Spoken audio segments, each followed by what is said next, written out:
João, vai dormir. Cala a boca! Carlos, você ouviu isso? É, João. Eu vi um barulho de um lobo feroz. Eu tô com medo. Eu vi um barulho de um lobo feroz. Eu tô com medo. Aqui é cheio de cachorro, vai dormir.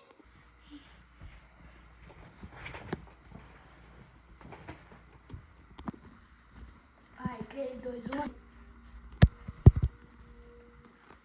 3. Ação.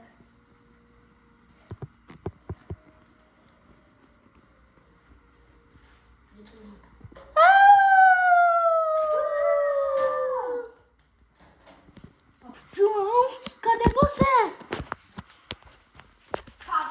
Ação. Por que você tá aí? Por que você gritou? O que é que vocês estão gritando aí? Dá pra ouvir lá do quarto. É porque eu vi um cachorro com os olhos vermelhos, de fogo. Vocês não vão falar não? O que aconteceu? Tá gravando?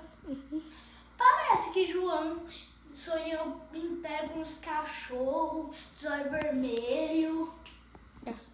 Eu não tava sonhando não.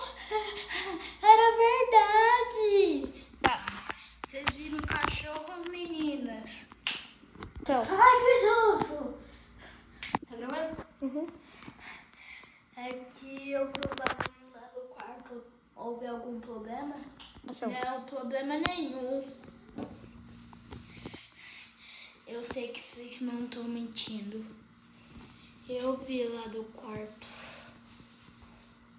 Eu acho que eu vou pro quarto. Eu acho que eu vou também. Tchau. Faz anos que esse cachorro não aparecia. Eu nem pode chamar de cachorro.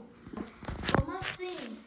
Ele é um cachorro aqui conhecido na Vila das Águas Negras, em Arujá? Vai. Aquilo nem pode ser chamado de cachorro. Aquilo é um demônio. Eu não apareci aqui. Vou pro quarto. Boa noite.